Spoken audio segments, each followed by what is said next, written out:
पाकिस्तान की ये बहुत बड़ी विक्ट्री है कि पहला इस्लामी जहाज़ लेकर वो सऊदी अरब की सरजमीन पर लैंड हुए हैं और उस जहाज़ की आने वाले दिनों में एक बड़ा आर्डर जो है सऊदी अरब से भी मिल सकता है।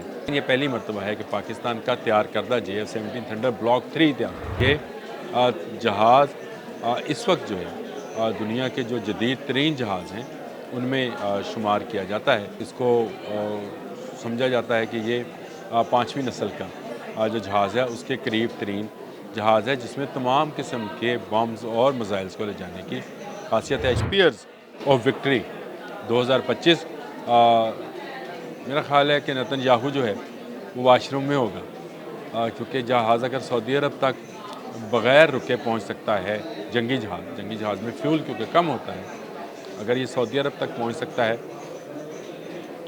तो वो तेल अवीव ज़्यादा दूर नहीं है वहाँ से। बिस्मिल्लाहिर्रहमानिर्रहीम, अस्सलाम वालेकुम। बोलते कालम के साथ मैं आमिर रज़ा खान और कई ख़बरें जंग से रिलेटेड होती है लेकिन खुशी की खबर होती है और वे आज मैं इसलिए खुश हूँ कि आज सऊदी अरब भी इस बात का मुतमन्नी है कि वो इस्लामी फ़ौजी इत्तेहाद जिसमें मैंने आपको बताया था पाकिस्तान, ईरान, तुर्की और बांग्लादेश शामिल हो रहे थे, उसमें शायद अब सऊदी अरब भी एंट्री डालेगा और इसकी बड़ी वजह वहाँ पर होने वाली जंगी मशकें हैं जिसमें JF-17 थंडर ने अपनी धाक बटा दी है और इसराइल तक को अब ख़तरा पैदा हो गया है कि पाकिस्तान के जंगी जहाज़ जो हैं वो इसराइल तक पहुँच सकते हैं।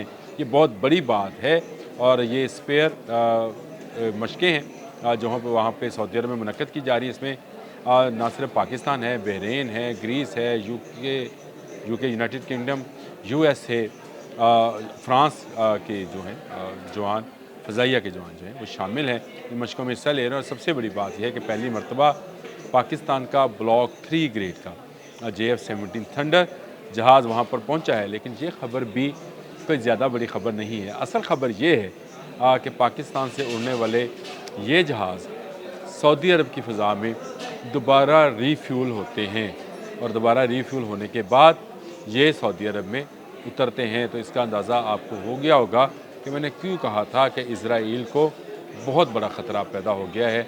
ना सिर्फ इसराइल को बल्कि भारत के उन इलाकों को जो वो समझता है कि पाकिस्तान से ज़रा दूर हैं और ज़रा प्रोटेक्शन मिलेगी बांग्लादेश को, जिनको ये ख़तरा है कि शायद पाकिस्तानी जहाज़ वक्त पड़ने पर उन तक ना पहुंच सकें। तो अब पाकिस्तान ने एयर टू एयर रीफ्यूलिंग का जो सिस्टम है वो भी आज़मा लिया है। सऊदी अरब की फ़ज़ा में ये रीफ्यूलिंग JF-17 थंडर में हुई है। बड़ा ही प्यारा नज़ारा है, आप भी देखेंगे तो आप खुश हो जाएंगे कि किस तरह से पाकिस्तानी जांबाज शहीन जो एयरफोर्स के लोग हैं वो पाकिस्तान के जहाज़ों को रीफ्यूल कर रहे हैं और ये दस्ता जो है सऊदी अरब में पहुंचा है। इस जहाज़ को जो पेश किया गया है इसमें ब्लॉक 3 मैंने आपको बताया, तो ये जदीद 2-4 चीज़ों से मुज़य्यन या इसको कह लें मुसल्लह है।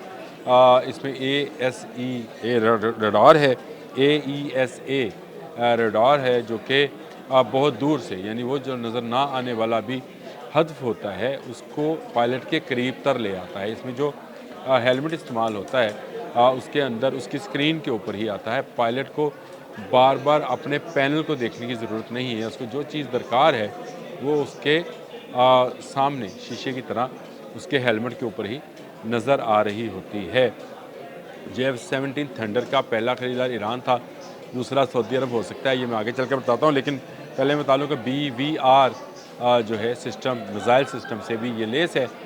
ये वो मिसाइल्स हैं जो कि अपने दुश्मन को, छुपे हुए दुश्मन को ढूंढ कर मारते हैं और नज़र भी नहीं आते हैं। यानी ये वो रडार्स हैं जो बग़ैर किसी को रडार्स को जाम करते हैं और ये सिस्टम जो है अपना मिसाइल फ़ायर करता है। ये पायलट की बहुत बड़ी सहूलत होती है कि अगर वो नज़र ना आना चाहे तो नज़र नहीं आता है।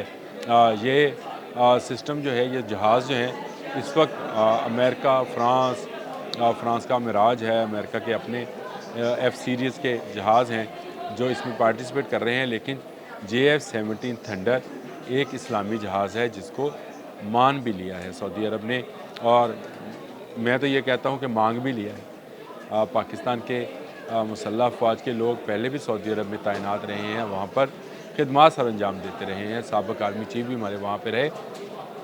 लेकिन ये पहली मरतबा है कि पाकिस्तान का तैयार करदा JF-17 थंडर ब्लॉक 3 तैयार है। मैं इसलिए ब्लॉक 3 बार बार कहता हूँ कि JF-17 थंडर का जो ब्लॉक 1 और ब्लॉक 2 है उसमें शायद वो खासियतें नहीं है, लेकिन ये जहाज़ इस वक्त जो है दुनिया के जो जदीद तरीन जहाज़ हैं उनमें शुमार किया जाता है और इसको समझा जाता है कि ये 5वीं नस्ल का जो जहाज़ है उसके करीब तरीन जहाज़ है जिसमें तमाम किस्म के बम्स और मिसाइल्स को ले जाने की खासियत है। शायद आप वो तस्वीर भी देख रहे हो जिसमें हम पाकिस्तानी डेलीगेशन जो है वहाँ पर मौजूद है, उतरा है सऊदी अरब में पाकिस्तान एयरफोर्स के जहाज़ में से, और वो बड़ा खुशकिन नज़ारा है। इसके बाद वो जहाज़ का डिस्प्ले है जो JF-17 थंडर का है और स्पीयर्स ऑफ विक्ट्री 2025। मेरा ख्याल है कि नेतन्याहू जो है वो वाशरूम में होगा क्योंकि जहाज़ अगर सऊदी अरब तक बग़ैर रुके पहुंच सकता है, जंगी जहाज़ में फ्यूल क्योंकि कम होता है, अगर ये सऊदी अरब तक पहुंच सकता है